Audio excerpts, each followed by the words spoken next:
gracias a nuestros expositores, pero sobre todo al público asistente, algunos de los cuales ya nos vimos las caras ayer, y espero que ya hayan tenido tiempo para visitar el repositorio que se lanzó ayer con más de 500 sentencias y más de 1000 normas en materia de derecho y religión de Latinoamérica y el Caribe. La sesión de hoy es Educación Escolar y Religión en Latinoamérica y va a tener una particularidad. Vamos a ir cambiando de inglés a español, tal como puede ser en cualquier parte del mundo en que uno efectivamente cambia del inglés al español habitualmente. Esta sesión, Schools and Education in Latin America, addresses us why we are talking about this. So there are three perspectives from which we address law and religion issues. Religious freedom as a human right that grants that everyone has the right to freedom of conscience of religion. This right includes freedom to maintain or change one's religion or beliefs, and freedom to profess or disseminate one's religion or beliefs either individually or together with others in public or private space. There is a second perspective that is the institutional relationship between state and religion or religion entities. In other words, the place of religion in the public sphere. And the third one is tensions between religious liberty and other human rights, as in this session, with the right to education. Sometimes, when we talk about freedom of education, we usually understand that we are talking about parents' right to choose the kind of education that shall be given to their children or religion classes. Instead, today we would like to emphasize to broaden the perspective and address other issues related with two outstanding panelists. It is my pleasure to introduce you Nicole Stell Garnett. She is the John Murphy Foundation Professor of Law at Notre Dame Law School, where she also serves as the Associate Dean for External Engagement and directs the Notre Dame Educational Law Project. Her teaching and research focus on education law and policy, religious liberty, and topics related to property law, especially land use, and urban development policies. In addition to dozens of articles on these subjects, she is author of Lost Classroom, Lost Community, Catholic Schools' Importance in Urban America. And she's also the author of Ordering the City, Land Use, Policing, and the Restoration of Urban America. Garnett received her baccalaureate with distinction in political science from Stanford University and her doctorate from Yale Law School. After law school, she clerked for the Honorable Maurice Arnold of the United States Court of Appeals of the Eighth Circuit and Associate Justice Clarence Thomas of the Supreme Court of the United States. Before joining the Notre Dame Law School faculty in 1999, she worked for 2 years as a staff attorney at the Institute for Justice, a nonprofit public interest law firm in Washington, D.C., where she helped to defend the constitutionality of the nation's first private school choice program. At Notre Dame, Garnett is a faculty fellow in the Institute for Educational Initiatives of the Kellogg Institute for International Studies, also member of the Fitzgerald Institute for Real Estate and the Nicola Center for Ethics and Culture. She also is an elected member of the American Law Institute and a senior fellow at the Manhattan Institute. And I have to say that I feel she's my friend too. So that's an important issue. También quisiera presentar al comisionado Edgar Estuardo Ralón Orellana. Él nació en la ciudad de Guatemala, no voy a decir el año, pero es mucho más joven que yo. Es un experto constitucionalista con una trayectoria profesional de 25 años de ejercicio profesional. Su formación académica incluye estudios de licenciatura en la Universidad Francisco Marroquín, donde se graduó con honores, obteniendo el título de licenciado en Ciencias Jurídicas y Sociales y de abogado y notario. Además, cuenta con estudios de posgrado y maestría en las prestigiosas universidades de Salamanca, en España, y es un exalumno de nuestra universidad, de la Pontificia Universidad Católica de Chile. Ha impartido diversas cátedras a lo largo de los años en los 3 centros de educación universitaria superior más importantes de Guatemala: la Universidad Francisco Marroquín, la Universidad Rafael Landívar y la Universidad del Istmo. Tiene un amplio conocimiento en Derecho Internacional de los Derechos Humanos, especialmente sobre el Sistema Interamericano de Protección de los Derechos Humanos. Es miembro de la Comisión Interamericana de Derechos Humanos desde el 2020 y lo será hasta el 2027, siendo el tercer guatemalteco en ser electo para integrar dicho órgano regional de protección de derechos humanos y el primer guatemalteco en ser reelecto para dicho cargo. Ha sido vicepresidente de la Comisión Interamericana de Derechos Humanos y cargo de comisionado que ocupa actualmente, finaliza el 2027. El comisionado fue relator de los países de Haití y Paraguay y actualmente relator de la Comisión Interamericana para Argentina, Ecuador, Perú, Cuba, República Dominicana y Surinam. Esto es un mínimo extracto de las múltiples ocupaciones que ha tenido nuestro comisionado y hoy la dinámica será la siguiente. Primero, Nicole nos presentará un panorama regional un poco más largo y después el comisionado nos hablará sobre ciertos criterios que ha establecido la Corte Interamericana en materia de educación escolar y religión. ¿Ya? Los dejo con ellos. Nicole, please, you can start.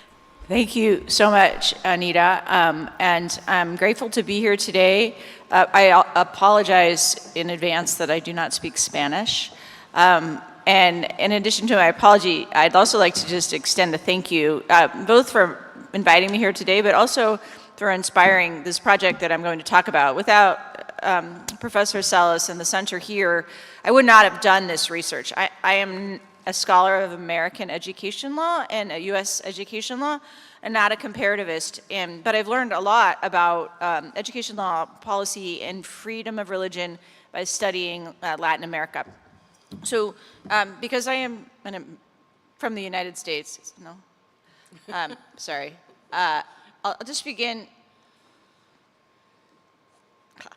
I'm going to begin with the assumptions that I have, the lens through which this research has been conducted, and the lens that has animated my own work as a scholar of education policy, as well as an advocate in the United States for what we call parental choice in education. So my assumptions are that autonomy is necessary, so freedom from, wait, I missed a slide, I think. Okay, so my assumptions are, first, that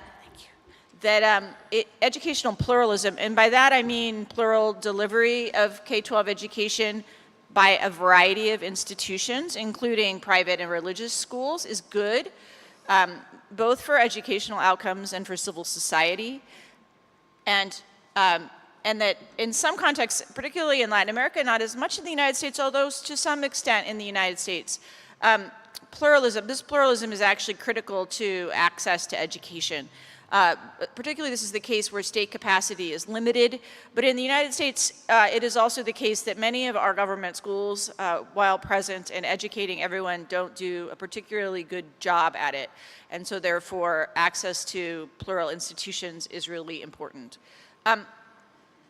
So a little more about my assumptions. The first is that, another is that freedom from state control or autonomy is necessary for authentic pluralism. The private delivery of education itself does not ensure pluralism, because if the private schools or private educational providers are required to be just the same as the state schools or state educational providers, there's not real authentic pluralism. And then finally, there's going to be a tension between demands for accountability and autonomy. Accountability is good. I believe in accountability of private actors, especially schools, and especially schools that receive public funds, but accountability can become control. And this risk increases with government funding. Okay, just a couple of words about the United States, since I am American and I viewed this whole project through what I thought of as the norm. One of the wonderful things about studying other countries is that you learn that the norm that you're used to is actually not the norm. In fact, you learn that everywhere else in the world, they do it very differently than we do. So in the United States, education is the responsibility of the states. There are 50 of them, not the federal government. We have 3 school sectors. Public schools are government-run schools, run by school districts. They are, these school districts, unlike in Chilean municipal schools, they're actually independent of cities and municipalities. We have charter schools, which are close to what this Chilean subvention schools might be, although they cannot be religious. So they're privately operated, but they're called public schools. And then we have private schools, which are mostly religious. About 90% of children in the United States attend public schools. The data is complicated. 7% of public school students attend charter schools, 10% attend private schools, and about 6% of school-age children in the United States are homeschooled.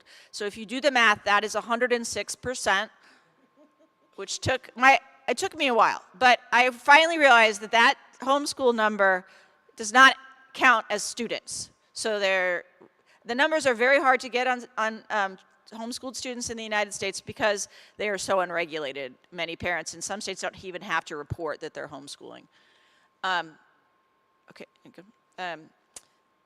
So historically, private schools in the United States received no public funding, and they were almost completely independent of state control. So historically, we have no testing requirements, freedom to hire and fire, no teacher certification requirements for private schools, some states maybe, and complete control over hiring and firing teachers of religion, and total autonomy over student admissions. And homeschooling, as I mentioned, is almost completely unregulated. Homeschooling has become increasingly common, particularly post-COVID in the United States, and the shifts in education policy are driving that to some extent. Why is this? We have very strong church-state separation norms and very strong protections for constitutional religious freedom protections from government interference, both for religious individuals and for religious institutions. In the 19th century in particular, into the 20th century, there's very strong anti-Catholicism, very strong resistance to funding Catholic schools in particular, and they continue to make up the majority of religious schools in the United States. Another reason we haven't had funding is that school districts in the United States have political influence. They're major employers, and so they're very, very against, along with the teachers' unions, any funding for private schools. This is just a map if you want to get a sense of how crazy the American education system is. That's a map of school districts in the United States. There are 13,000 of them, and you can see in the Midwest and in parts of the South, and in the East too, there's that whole blue, those are lines the school districts are so small that you can't even see their boundaries. The school districts in the United States deliver education between, from 30 students to 1 million in New York City. Okay, so that's just a little bit about the United States. Before I move on to Latin America, I just want to say something about how things change very quickly. I don't know if this is possible in Latin America, but we have really experienced an incredible whirlwind of change in education policy in the United States since COVID. So we went from almost no public funding. Now 35 of 50 states provide public funding for some students to attend private and religious schools. 18 states now allow all students, regardless of their characteristics, their income, to participate. All of these programs, the universal eligibility programs, have been adopted since 2022. So we went from 0 to 18 in less than 3 years.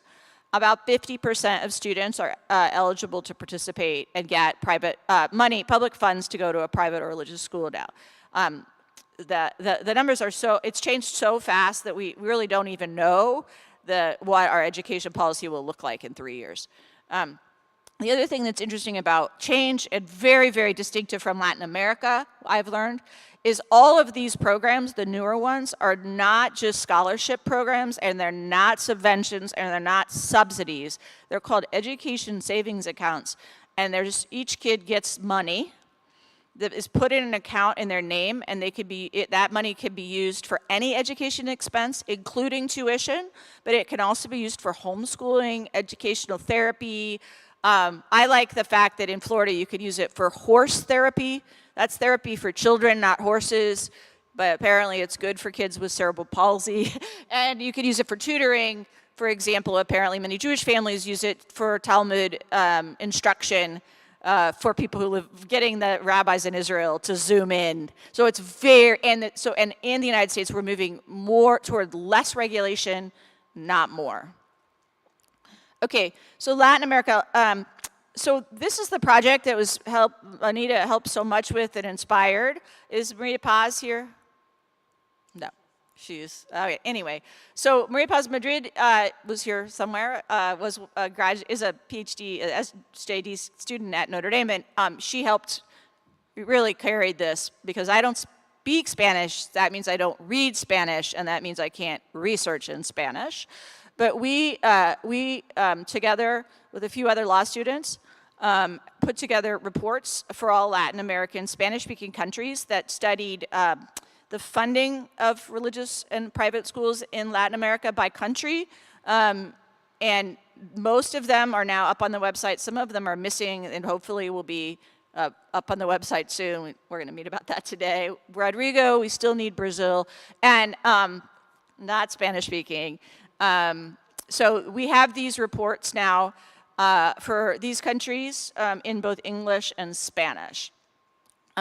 So we looked at the regulations of schools, regardless of whether they private and religious schools, regardless of whether they received public funding, the differences between schools that employs public funding and non-public funding, the way that schools are funded, and also constitutional cases, case law, as well as statutes and regulations for education more broadly. And each report also contains sort of a summary of what the education system looks like for each country. I've learned so much, and it's really been a rewarding project. So this is just a little summary. I hope this isn't old news to everyone here. So in Latin America, in contrast to my home country, there is extensive regulation of all private schools, regardless of whether they are funded. So almost all countries have a mandatory curriculum. That is very rare in the United States. So in the United States, we might say, you must teach civics, and one of the big ones I love is you must teach the state's history in 4th grade, but very, very little mandatory instruction, even for schools that receive public funds.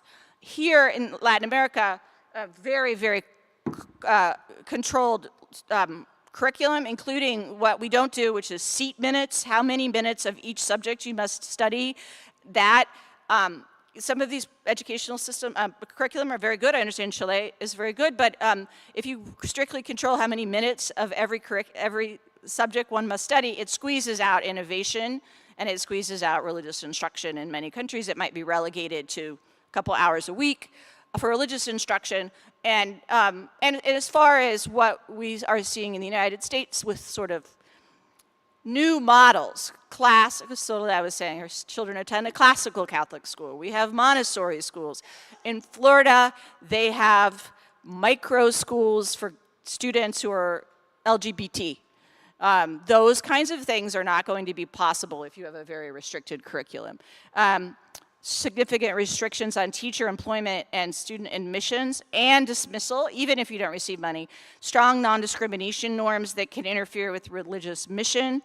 In the United States, we have something called the ministerial exception. So if you're in a religious school and you're charged with forming children in the faith, and that has been interpreted to mean all teachers in religious schools, you can't, the government cannot regulate that employment relationship at all. So if I fire Anita because I don't like purple and she sues me, the court would say that's just, we won't even look. You can fire and hire for any reason, no reason at all. Obviously that's not the case in Latin America, and that can interfere with religious commitments as well, because one of the insights from these cases about this so-called ministerial exception is if the people charged with in a religious school with forming children in the faith are not with the program, that it makes it difficult for the school to carry out its religious mission. Another thing that's very odd from an American perspective is that schools are bound by constitutional norms.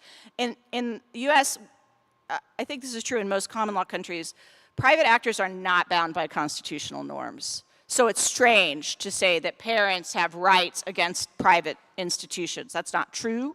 in common law countries. And in some cases, children have rights against the private schools and their parents. So you will have these disputes in Latin America where the child wants to transition. The parent says to the school, no. The school says, I don't want the child to transition. I want to side with the parents, and the child wins, which is, I mean, for Latin Americans, that may seem normal. I mean, at least cognizable. Americans, it's bizarre. Next, oh, sorry. So in Latin America, government funding is the norm. That is to say, a majority of countries have some of it. Some do not have any of it. So Colombia, Mexico, and Uruguay. Colombia may have a very small voucher program. Funding is, except in Chile, is typically not universal.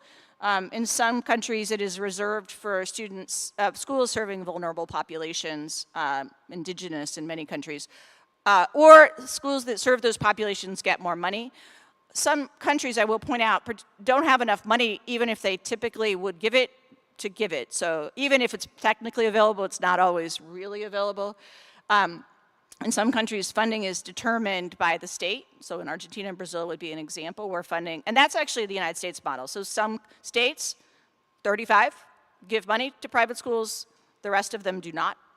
Although more states are beginning to do that. Some states in the United States will never do it unless forced to do so. And in some, Catholic schools are privileged for funding. That could not happen in the United States because of our church-state separation norms. And that obviously is, there are treaties with the Vatican, and also there's a colonial history there. Funding is typically all or nothing. This is different again. So if you choose to accept funds, you have to accept funds for everybody. You can't say, I want half of my children to be, the children in our school to be publicly funded. You can't charge additional, typically, most states prohibit, governments prohibit charging additional fees above the subsidy. And again, very different than our education savings account models where every child, so in Florida, just to give you an example, every child in Florida is eligible for $8,000 to use on anything that is qualified. And you have to, put your receipts in, but, that's every child. It's complete freedom. Subsidies in Latin America are typically not in kind, not always, Chile being an exception, but the most common subsidy is the provision of teachers. Sorry, my phone here. And in some countries, those teachers are government employees that are assigned to the schools, theoretically with consultation, but not always. So in Latin America, funded schools are subject to government control. Some of cases treated as the same as public schools. So again, no pluralism, they're just treated the same as public schools. Little protection for religious liberty, maybe an hour or two allocated for religious instruction. None of the protections for religious autonomy and freedom of the institution really exist in many countries.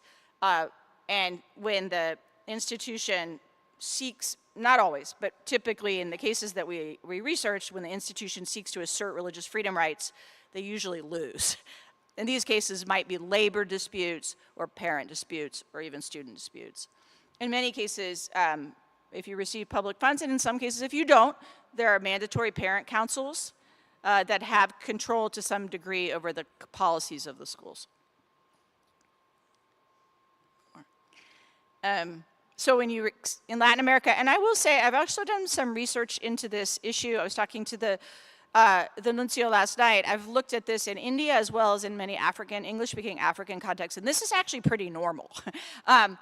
If you accept government funds, you usually relinquish control over hiring. Teachers and even school leaders are appointed by the government. They may not be with your program. Personnel is policy, right? So if the people who are leading your schools are not invested in your mission, then you're going to not be able to control the mission. I have a friend who is the head of Catholic education in Kenya, Augusta, who we know. She says, they would routinely just assign Muslim principals to Catholic schools. They don't care. And then she would just keep sending it back saying they weren't qualified until she finally got somebody who was acceptable. But it was, no freedom whatsoever. No control over student admissions.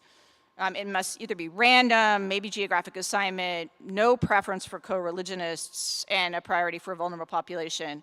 And even less control over dismissal and expulsion. Again, to be the comparativist, in private schools in the United States, even those that receive public funds still have complete control to kick kids out and fire teachers. So it is shocking as an American to see the level and complexity of the processes that schools are subjected to expel a student.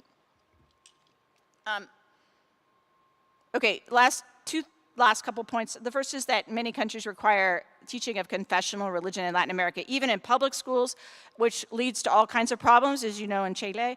And then there is also international pressure for more control over private and religious schools in all countries, including in Latin America, and particularly in Africa. There's Abidjan principles, which we might talk about in the end. But that's what I have, and I really appreciate being here.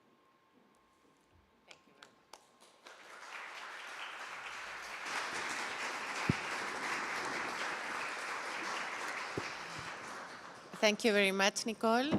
Como para dar una idea de toda su investigación, es increíble que Nicole haya podido identificar puntos muy específicos de la educación escolar y la religión, de los límites de educación escolar y religión en Latinoamérica, viniendo, bueno, no hablando español, y viniendo de un sistema que yo creo que a todos los latinoamericanos de acá nos suena tan distinto, y mientras ellos van a una desregulación, nosotros ya no podemos más de regulación, incluso para las escuelas privadas. Entonces, tiene el valor toda esta investigación de ir ilustrando cómo son las tendencias también dentro de los distintos países y cómo lo primero que dijo Nicole sobre cómo uno cree que su propia realidad es la única realidad. Y en realidad, en libertad religiosa normalmente aceptamos que las realidades dependen de la historia, del contexto cultural y sociológico de cada país, y eso pasa especialmente a través de las escuelas, en las que suele identificarse lo religioso con una cuestión devocional, pero no se miran a todos estos ámbitos sobre financiamiento, contratación de profesores, autonomía curricular y otros varios que ha ido identificando Nicole en su ponencia y que van a estar disponibles cuando esté disponible el sitio web en inglés y español para que puedan ser consultados y tratar de ir actualizándolos. En eso yo quiero también agradecer, además de unirme a los agradecimientos a María Paz Madrid, que ha sido fundamental en esto. Los alumnos de seminarios de investigación nuestros han colaborado en las primeras investigaciones, entonces ha sido un aprendizaje muy grato y muy ilustrativo también de tener a un tercero que no conoce esto, pero que se aproxima con otra hermenéutica y que puede identificar incluso más agudamente ciertas problemáticas que no suenan o que no están de acuerdo con la libertad religiosa, y también alertar sobre cuestiones como los principios de Abidjan, que son 10 principios que están como tratando de implementarse, y en los que diversas organizaciones internacionales como IDEL está tratando también de responder a este exceso de regulación o para las escuelas privadas o una homogeneización curricular en todas las escuelas, si es que reciben algo de financiamiento, o como es el caso de Bolivia, que no recibe nada de financiamiento, pero todas las escuelas no tienen autonomía ni de contratación de profesores, ni de currículum. Y ahora es mi honor presentar a don Estuardo Ralón, quien nos va a hablar de los criterios que hay en la Comisión Interamericana de Derechos Humanos, donde él participa, para ilustrarnos también qué criterios son posibles, y después trataremos de tener algunas conversaciones. Yo quisiera recordar, no lo dije en la presentación, pero quisiera recordar que el comisionado manifestó una posición disidente, distinta, en el informe sobre libertad religiosa que emanó de la misma comisión y que es muy valioso para todos los que nos dedicamos a este tema. Entonces, después, para que se vaya preparando, de todos modos, le voy a preguntar sobre eso, sobre el contenido, no se preocupen, no sobre las rencillas internas que pueden haber o cómo se adoptan esas decisiones, pero estamos todos listos para escucharlo. Muchas gracias. Muchas gracias. Muy buenos días. Quiero comenzar mi presentación agradeciendo al Centro de Derecho y Religión de la Universidad Católica de Chile por la gentil invitación que me han extendido para participar en este seminario, El valor de las creencias en las democracias latinoamericanas, que como nos comentaron ayer fue coordinado para conmemorar los 100 años de la separación del Estado y la Iglesia en Chile. En un sano régimen de separación entre Iglesia y Estado tiene, pues sin duda alguna, una serie de consecuencias jurídicas muy relevantes. Y una de esas consecuencias relevantes es la autonomía institucional. A partir de esta autonomía institucional, el Estado y las confesiones religiosas se reconocen como entidades independientes y autónomas entre sí. Entre otras cosas, implica que ninguna religión puede tener carácter oficial. El Estado no puede intervenir en la organización interna, doctrina o designación de autoridades religiosas, y las iglesias, por su parte, no pueden intervenir en las funciones que son propias del Estado, tales como la función legislativa. En otras palabras, en un modelo de separación de Iglesia y Estado, tal como el que fue adoptado en 1925 en Chile, pues supone reconocer los espacios de autonomía que son propios de la acción de las iglesias y aquellos que son propios de las autoridades civiles. El día de hoy, en mi presentación, trataré de evaluar cómo los órganos del Sistema Interamericano de Derechos Humanos han tratado importantes cuestiones de separación Iglesia-Estado en el contexto del sistema de peticiones y casos y peticiones vinculados a la libertad de enseñanza. En términos más precisos, buscaré abordar un punto bastante problemático en el contexto de las decisiones de los órganos del sistema, y me refiero al carácter atribuido por estos a las actividades de enseñanza llevadas a cabo por agentes privados y en particular a las labores de educación llevadas a cabo por las iglesias en general. Tanto la Comisión Interamericana de Derechos Humanos como la Corte Interamericana de Derechos Humanos han asumido, desde mi perspectiva, un punto de vista erróneo de que la educación es una función eminentemente estatal y, por tanto, cuando las prestaciones educacionales son ofrecidas por agentes privados, como las iglesias, ellos realizan una función propiamente estatal y que han sido delegadas por la autoridad pública. Al respecto, considérese las decisiones emitidas tanto por la CIDH como por la Corte Interamericana de Derechos Humanos en el caso Pávez versus Chile. Los hechos del caso son bastante conocidos. El obispo de la diócesis de San Bernardo revocó la licencia que había entregado a la profesora Sandra Pávez para enseñar religión católica en un establecimiento de educación pública. Dicha revocación tuvo lugar porque el obispo concluyó que la conducta personal de la docente no se adecuaba a las exigencias morales propias de su fe y tras un proceso de diálogo revocó la licencia en cuestión. La consecuencia de aquello fue finalmente que el establecimiento público del cual formaba parte la profesora Pávez terminó el contrato de trabajo con aquella en lo concerniente a la enseñanza de la religión católica. La profesora Pávez presentó recursos ante los tribunales chilenos para dejar sin efecto la decisión del establecimiento. Sin embargo, dichos recursos fueron rechazados en sede nacional y tras agotar los recursos, ella presentó una petición ante la CIDH.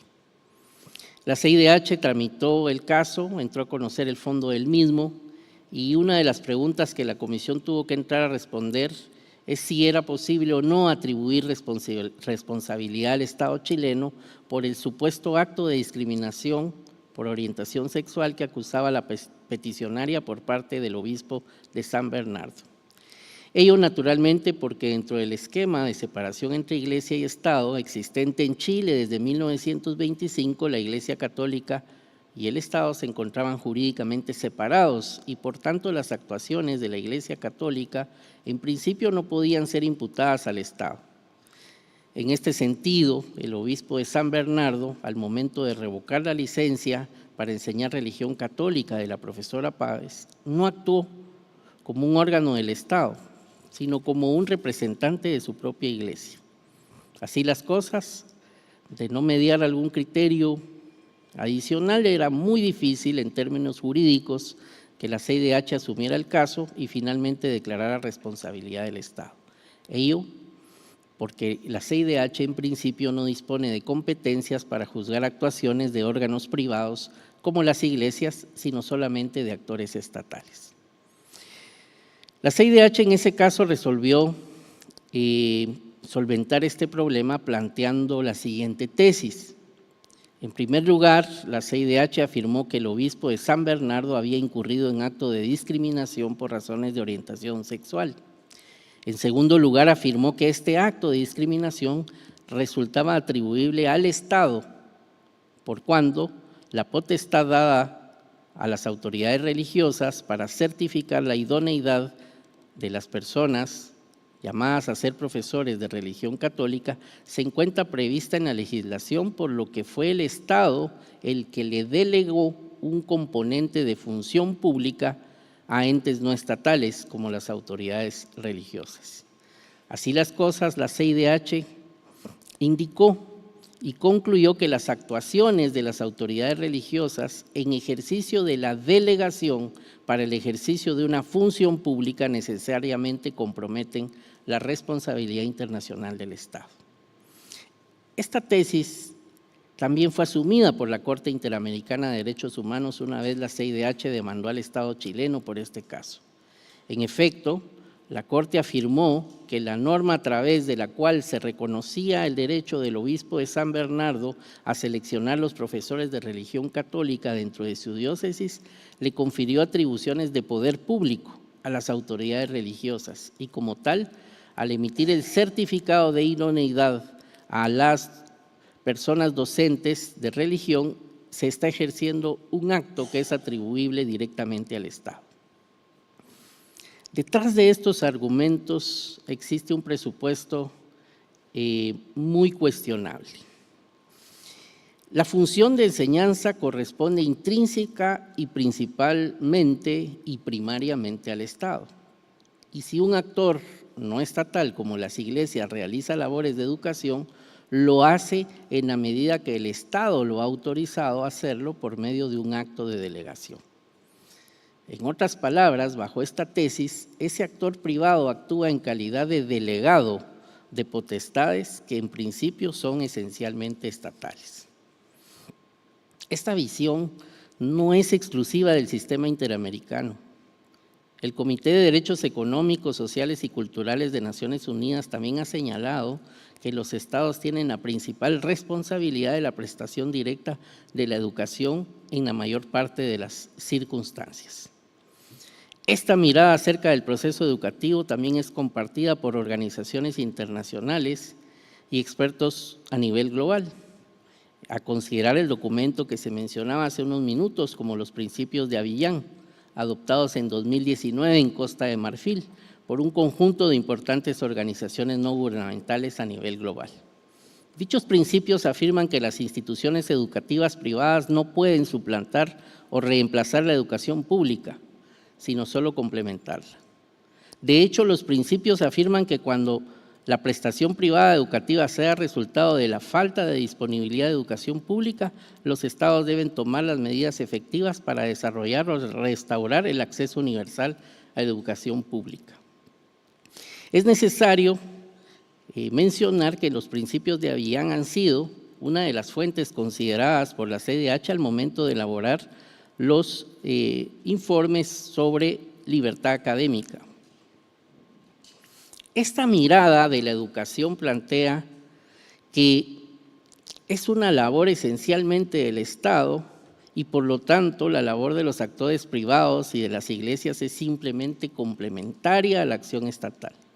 Tanto es así que determinadas actuaciones de actores privados en el ámbito de la educación podrían dar lugar, como vimos, a responsabilidad del Estado. Esta concepción, a mi parecer, conlleva pues, un error conceptual, y este error, a mi criterio conceptual, deviene de que la primera responsabilidad de educar corresponde naturalmente a los padres y a las familias. Me voy a permitir citar un artículo de la Constitución Política de la República de Guatemala, que señala que la familia es la fuente de la educación y los padres tienen el derecho a escoger la que ha de impartirse a sus hijos menores de edad. Es la familia quien corresponde en principio realizar tareas educativas y por extensión a los cuerpos intermedios que forman el tejido de la sociedad civil. La labor educativa, sobre todo en los centros de enseñanza privada, no es un producto de la delegación del Estado. Por el contrario, cuando las familias y los cuerpos intermedios abren, organizan y mantienen establecimientos de educación, lo hacen en ejercicio de un derecho inherente, no a título delegado por el Estado, ni buscando complementar la actuación del Estado. Muy por el contrario, es la actuación del Estado la llamada a complementar la actuación de las familias y de los cuerpos intermedios. En el caso de las iglesias esto es aún más patente, especialmente por el artículo 12.1 de la Convención Americana sobre Derechos Humanos, en donde se dispone que la libertad de profesar y divulgar su religión a sus creencias individual y colectivamente está inmerso en el derecho a libertad religiosa. Negar este derecho a las confesiones religiosas es uno de los más complejos errores de la sentencia de la Corte Interamericana recaída sobre el caso Páez. Para la Corte, la posibilidad que tienen las instituciones religiosas de determinar la idoneidad de los docentes de religión no sería una potestad inherente a aquellas instituciones. Nuevamente esto es un error, porque el proceso de selección de profesores de religión por parte de diferentes confesiones religiosas no es un acto delegado por la potestad estatal. Ese proceso tiene más bien el ejercicio de un derecho propio de las iglesias, de un derecho convencional contenido en la libertad religiosa, que es el derecho de divulgar colectivamente los contenidos de su fe, de acuerdo a sus propias reglas. Por tanto, es totalmente equivocado imputar responsabilidad internacional al Estado por actuaciones de iglesias o de cualquier actor del ámbito privado de la enseñanza. Hay un aspecto también complejo que se da en materia de debido proceso cuando se da un enfoque de delegación de funciones del Estado a estas personas, sean iglesias o actores privados, y es que a la hora de un conflicto internacional en las distintas jurisdicciones internacionales no se otorga a aquellos actores privados el derecho a comparecer como partes en los correspondientes procesos y por tanto carecen de la posibilidad de defenderse adecuadamente frente a cualquier tipo de señalamiento. En resumen, no corresponde atribuir directamente al Estado actuaciones que las iglesias y los actores privados realicen en el contexto de la labor educativa que desempeñan. Ello porque esas labores no son representativas de una función estatal, sino que representan el ejercicio de derechos naturales, inherentes, originarios, de los cuales son titulares aquellos actores no estatales. Desde esa perspectiva, la mirada del sistema interamericano en torno al punto, a mi criterio, debe ser reestudiada y reevaluada. Muchas gracias.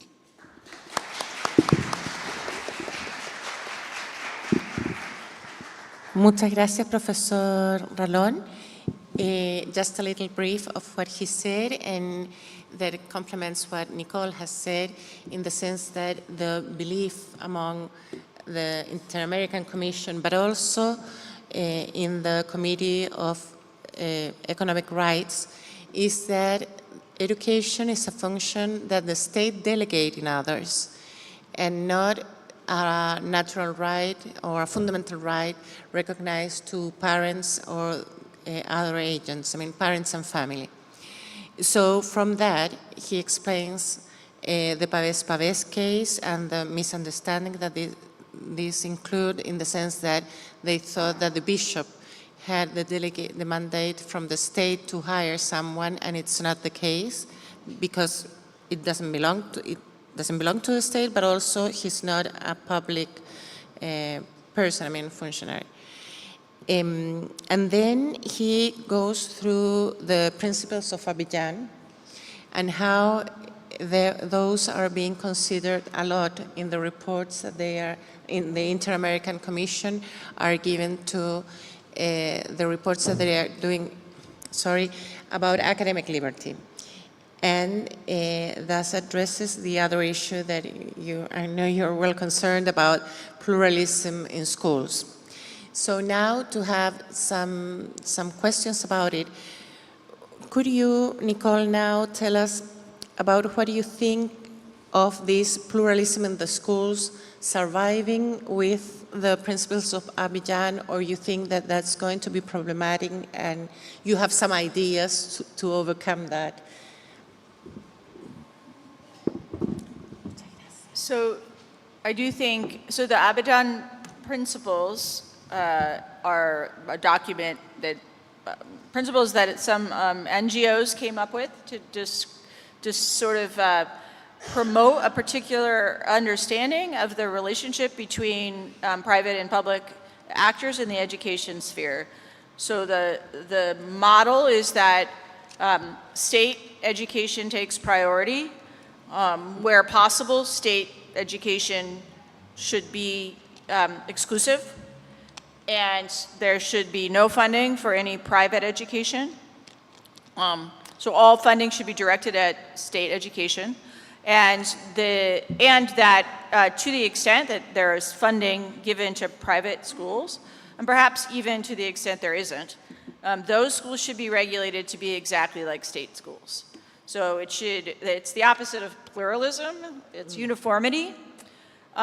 So the Abidjan principles, again, not a government document, they do have increasing influence, especially in the global south. Africa in particular, interesting to hear about them coming into the Inter-American Court. One thing that we have seen is that increasingly some states, including in particular in Africa, I suspect also in Latin America, are starting to just incorporate these principles into their education policy. And that is concerning to me. So can pluralism survive? Of course, the answer is yes. And I think one of the real dangers, just pragmatically, of the Abidjan principles is that some of these states do not have the capacity to deliver education universally without the assistance of private actors. And it is possible that if they're forced into this corner where they are treated like public actors, they'll just leave. So they will really to less education, not more. Second point, a lot of times private education in many of these fragile states is better than the public alternative. These are things that the Abidjan principles by and large ignore. So what is necessary? The first is I think that there really does need to be a very clear understanding and a clear articulation of why pluralism matters and why religious freedom matters, so as to counteract these principles.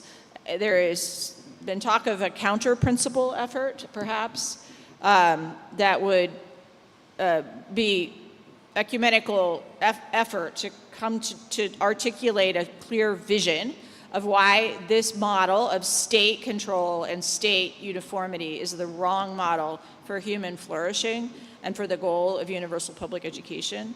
But I do think that has to happen. The last thing I'll say is, in a world that is secularizing, it becomes more and more difficult to articulate a reason why religion matters. In Africa, less so in Latin America, but many of Catholic and Protestant schools have already been nationalized. So they really are government schools. They just get a priest or a minister to come once a week as a chaplain. own the building but not control the school. So it's important to articulate why religion matters, and I think it's important to do so in ways that are not just limited to outcomes. So it's not just about these are better schools, or these test scores are better, or there's no real alternative, but also in terms of why giving parents and the right to choose plural institutions is important, and why giving those institutions rights in and of themselves is important. Y yo, para contextualizar un poco lo que dice, y efectivamente Nicole lo hace al inicio, los principios de Villain, suelen como considerarse como una cuestión ni siquiera de soft law, porque son promoción de algunas ONGs y como ahora estaba viendo la página y tienen varios adherentes, pero se presentan como principios guía para las obligaciones de los estados para proveer educación pública y regular el envolvimiento, no es eso, pero es como la intromisión, digamos, de los privados en materia educacional. Entonces, a lo largo de 10 principios establecen ciertas materias que al final es, como dice la Nicole, tratar de uniformar toda la religión y, como dice el comisionado, estimando que esta es una función del Estado primordialmente, y por lo tanto por eso el Estado puede intervenir en todas estas materias. Quería preguntarle ahora al comisionado, justamente porque Nicole, de las últimas cosas que dice, yo creo que hay que, a pesar de que estamos en un mundo muy secularizado, y entonces hay que preguntarse por qué importa la religión y cómo desde la libertad religiosa podrían hacerse aportes. Quizás ahora nos podría comentar sobre el informe que hizo la comisión y su particular voto sobre ello, y también presentar los desafíos que quedan, aprovechando que estamos con especialistas de libertad religiosa en esas materias. Claro que sí, con mucho gusto, muy rápidamente. En la página web de la Comisión Interamericana pueden ustedes encontrar el informe temático de libertad religiosa, y en él están 2 votos razonados disidentes, uno del comisionado Carlos Bernal Pulido y otro voto razonado disidente de mi persona. En ese voto razonado disidente planteo varias cuestiones. Una de ellas, creo que la comisión perdió una enorme oportunidad de abordar correctamente un tema tan importante como el desarrollo del derecho convencional de libertad religiosa. El informe presenta con mucha cautela y como un riesgo a los demás derechos la libertad religiosa. El informe conceptualmente en su tono me parece no es el apropiado, porque aborda como en una visión adversarial la libertad religiosa respecto de otros derechos, siendo una oportunidad de desarrollar el alcance de una norma y un derecho convencional. Y muy rápidamente, algunos aspectos de ese voto disidente. No hay una claridad en el informe sobre la titularidad del derecho de libertad religiosa a las iglesias, a las confesiones como tal. Digamos, esa parte colectiva no está abordada en el informe. También hay un aspecto bastante débil en el informe respecto a libertad religiosa y libertad de expresión, o sea, la posibilidad de participar en el debate público, cívico, manifestar pues ciertos valores, ciertos principios, debe ser parte del ejercicio de cualquier religión en el escenario público. Eso no está abordado en el informe. También el derecho de los padres respecto a la educación moral de los hijos es un tema, ese y el de la objeción de conciencia, un tema que no está abordado con profundidad. Entonces, en el voto razonado disidente, además de ir mencionando lo que faltó, lo que no se profundizó, pues se da un bosquejo de la importancia de de desarrollar y de manifestar el alcance de estas normas convencionales. También se niega en el informe la posibilidad de que las iglesias puedan calificar la idoneidad de sus profesores para impartir, digamos, en sus espacios educativos con respecto a su fe, algo parecido a lo que comentaba que ocurrió en el caso Paves, está reflejado en el informe. Y por último, digamos, se mencionaba en la presentación, yo he sido en los últimos casi 6 años relator de Cuba y se manifiesta en el informe que, digamos, en la isla se respeta el derecho a libertad religiosa, lo cual pues vehementemente yo agrego en un párrafo que no es así. Lamentablemente en la isla hay muchos presos que no solo son presos políticos, sino presos de conciencia y donde no hay una libertad para poder manifestarse y ejercer en ese derecho de libertad religiosa. Digamos, son algunos de los puntos, está pues publicado ahí en la página web de la Comisión y es muy importante que pues esto forme parte de la reflexión académica y que cada quien en sus espacios se vaya profundizando sobre el estudio del derecho de libertad religiosa. Muchísimas gracias por sus aportes porque nos permite también tener un panorama de mayor vinculación en lo que es la libertad de educación o la libertad de enseñanza y el derecho de educación en el contexto latinoamericano. Quisiera now address to you, Nicole, trying to be positive. Which was the country that you thought it has a more complete regulation or freedom in granting education with autonomy for the schools, granting parents' choice, granting different things, and you would say, so far, this could be a model and we could work on those, on those regulations or trying to focus on the good things that they have? Or your view is not that optimistic?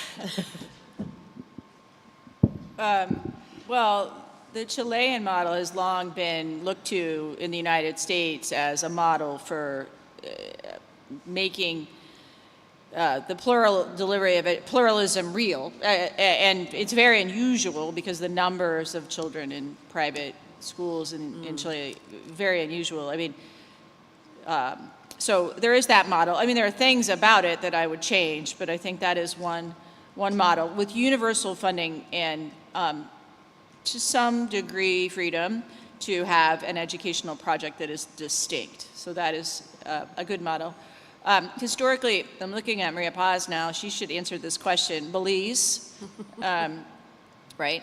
Belize has had a lot of, it's been a good model, a great model of cooperation between private and public entities. There has been some pressure in recent years.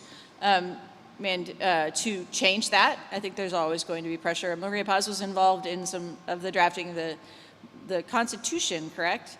To protect religious freedom and private education in Belize. I mean, from a perspective of Catholic schools, there are models that I think the Catholic schools do pretty well.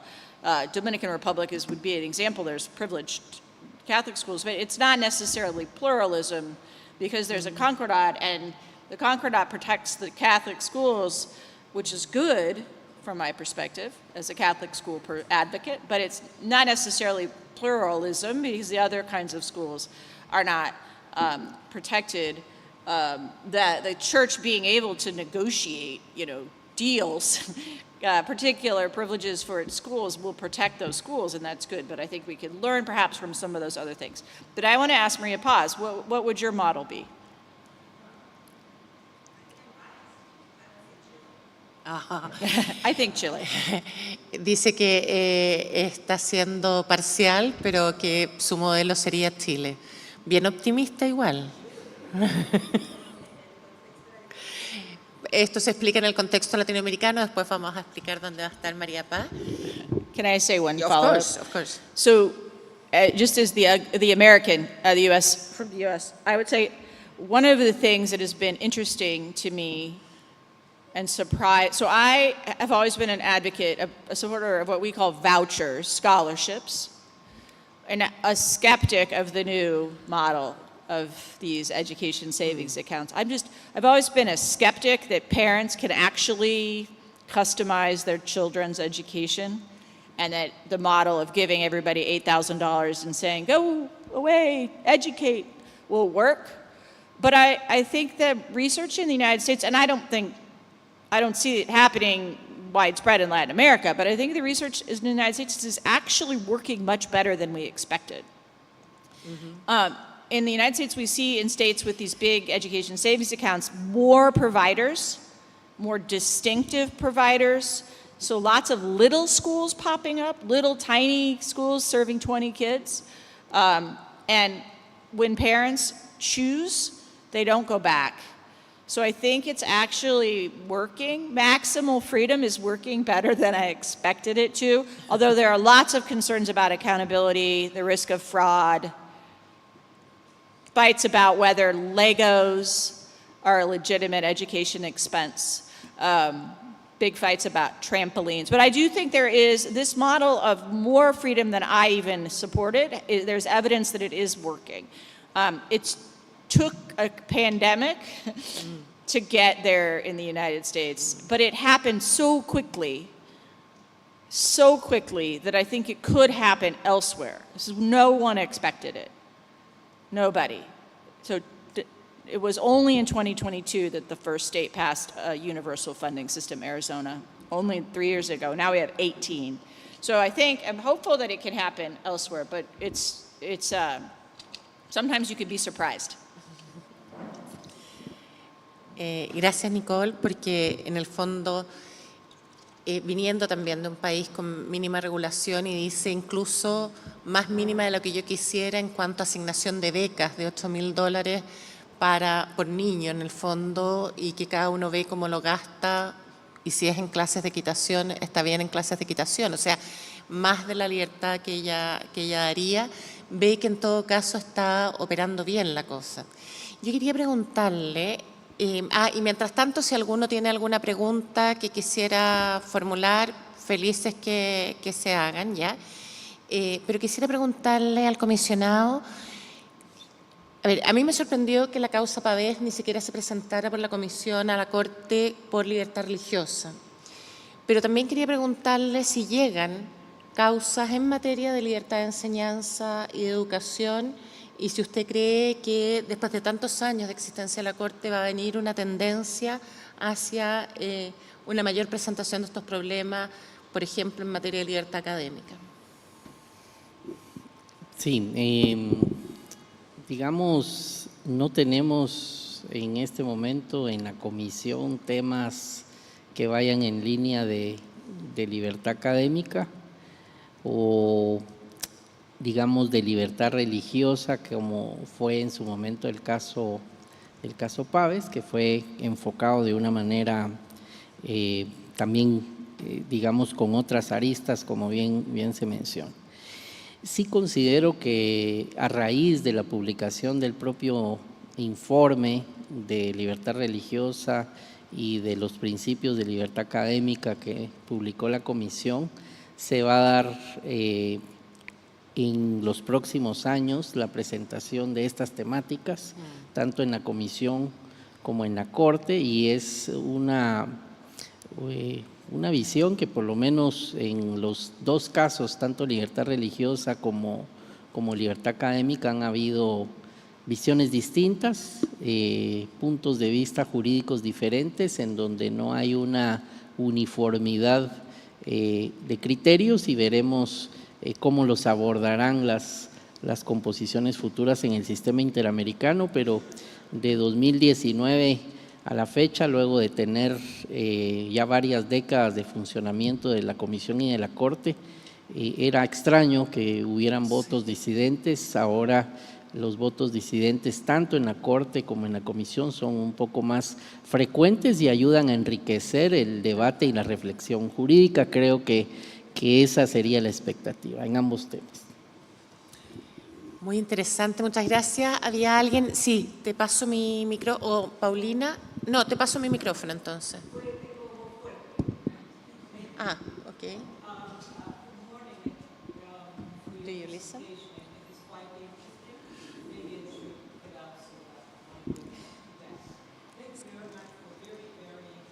The microphone is coming. O sea, a person with a microphone, sorry. Microphone doesn't come.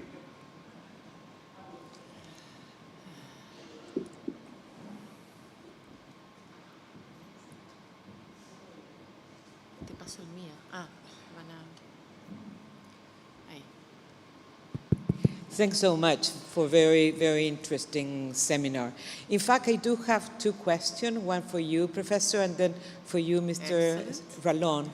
One of them has to do with the relationship between the American model and the question of freedom of religion and education, and the educational model, as if you do not consider that there is a difference coming from Latin America with respect to the US, as in the US, or as in Latin America, we are mostly signatories of most international human rights covenant, which the US is not.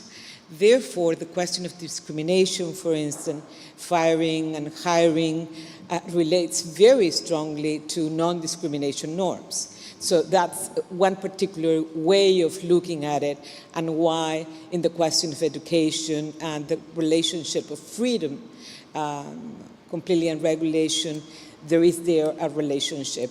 And secondly, if you have seen the European model, which is, I think, might be different, especially if Western European countries, I think of also the Canadian model, where you have both Catholic, do have Catholic schools, which are governmental funded partially, or no, actually people do have to say where their taxes want to go, either public or Catholic schools. And so I think there is an interesting looking at sort of the models in general. And la segunda pregunta, profesor, señor Ralón, the second question that I want to ask the commissioner is si usted no considera que los actores no estatales en las violaciones de derechos humanos no es que vayan a impactar en la responsabilidad estatal de una manera directa, sino que más bien indirecta. Porque si uno considera el precedente de los primeros casos, los primigenios casos de la Corte en Velázquez Rodríguez, por ejemplo, en donde la responsabilidad estatal decía relación con la debida diligencia, es decir, cómo en casos el Estado tiene un deber de evitar, por ejemplo, vulneraciones a los derechos humanos. En el caso Pavés contra Chile, decía relación con una cuestión de discriminación por orientación sexual. Y por eso quizás no está desarrollado, y yo estoy de acuerdo con usted, que debió hacerlo la Corte, ingresar un segundo nivel de análisis que tenía que ver la relación entre libertad religiosa y educación. Pero a su vez, la señora Pavés, si es que nosotros diferenciamos su conocimiento sobre teología católica, ¿era ese el problema? O bien, comillas, su característica intrínseca que estaría apoyada por las normas de no discriminación. Si uno considera también el caso Atala contra Chile, que es un caso también por discriminación por orientación sexual. The question that I'm asking Mr. Ralón relates to the case of Pavés against Chile, since it's a question of that it was framed as a discrimination issue, because private actors do not, the state has responsibility, is liable for private actors, not because of the act per se of the private actor, but rather because of lack of due diligence with respect to what it can do and we cannot do. And the case of Pavés would not be a question of whether she cannot teach, and she does not know about theology and Catholicism or the Catholic doctrine, but rather the question she was lesbian. And so it would be a question of discrimination on the basis of sexual orientation. Chile did have a case for sexual orientation, the case of Atala versus Chile. And and I completely agree with Mr. Rallon that the court should have gone into a second chapter on the question of religion freedom and education. So I think you are quite correct to say that. So those are the two questions. Muchas gracias. Había otra pregunta más, parece. Les pido que sea breve porque nos quedan pocos minutos, entonces, para aprovechar a los expositores. Acá adelante, por favor.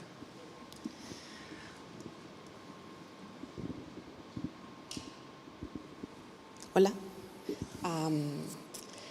Yo solo quiero echarle es que una especie de comentario. No se escucha. ¿Ahí sí? No, pregunta. Pregunta. Más. Sí. Respecto a lo que decía la profesora Lidia Casas, ¿cuál es la estructura de los derechos que tienen relación con la educación? O sea, hay libertad de enseñanza, hay derecho a la educación, hay prestaciones del Estado, hay derechos por parte de los padres. ¿Cuál sería la estructura y cómo se armonizarían todos esos derechos? ¿Por qué pregunto esto? Porque si se entiende que la educación es solamente una función estatal, estaría entonces el Estado de forma graciosa concedería ciertos privilegios a los particulares que están participando. Pero si la educación se considerara en general no como una cuestión meramente estatal, sino como un conjunto de derechos que de forma armónica debieran tender hacia el desarrollo de la personalidad del educando, entonces en ese caso todas las otras libertades que pueden ser incorporarse, como libertad religiosa, potencialmente no discriminación o cosas como esas, cederían frente al principio que es la educación o el desarrollo de la personalidad de los educandos dentro de ciertos márgenes o dentro de cierto horizonte de significado. Muchísimas gracias. Yo creo que hacemos la ronda de preguntas. Si quieres, partes tú, Estuardo, contestando los dos approaches y Sí. at the end we'll- Muy rápidamente, voy a aprovechar a unir ambas preguntas y remarcar el punto que mencionaba en mi exposición. Dentro del derecho inherente a la libertad religiosa hay un componente educativo y el derecho de educar no solo a los padres en la educación moral de los hijos, sino a poder organizarse y poder incluso constituir establecimientos con un ideario propio para que esa educación moral pueda ser recibida por sus hijos. No es, digamos, la naturaleza de ese derecho algo que le pertenezca al Estado y que el Estado delegue a las personas, sino que es un derecho inherente, originario, que se tiene dentro del componente de libertad religiosa. Y respecto a el nivel o el enfoque de la debida diligencia o los requisitos mínimos que se le puede pedir que cumplan algunos establecimientos más de carácter formal o reglamentario, el que exista ese nivel de actuación del Estado no cambia la naturaleza originaria del derecho mismo y por lo tanto hay una relación directa entre, digamos, libertad religiosa y la libertad académica o de enseñanza, especialmente a los establecimientos con un ideario propio. Para cerrar, porque creo que va a ser mi última intervención, quisiera cerrar con esta parte diciendo que ambas libertades, libertad religiosa y libertad académica, tienen un punto de encuentro y es muy importante que ambas libertades puedan, digamos, poderse ejercer sin imposición del poder para que ese ejercicio sea libre, libre conciencia, libre razón. Defender la libertad religiosa, la libertad académica en ese punto de encuentro es la base de una sociedad abierta, además de una sociedad respetuosa de la pluralidad y del respeto a la dignidad humana. Muchas gracias. Muchísimas gracias, comisionado. Nicole, please. I am not a scholar of human rights law, So I can't answer your question with any detail. Obviously, the treaties have non-discrimination norms, but also strong religious liberty protections as well as parental rights protections. And so I guess one question is there tension between these protections?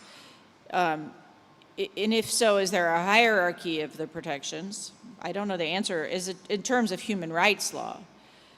In the United States, we would say there is a hierarchy. We don't have constitutionalized non-discrimination norms except against the state.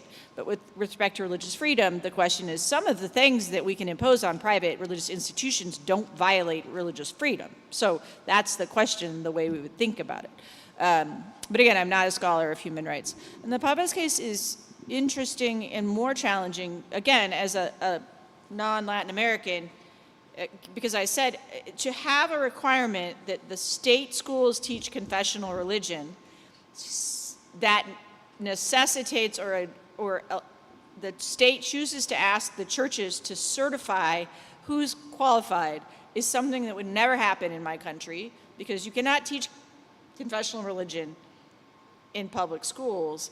And that is a complex problem, right? Because the state is asking the church to say who is capable of, or qualified to teach this thing that we have authority over.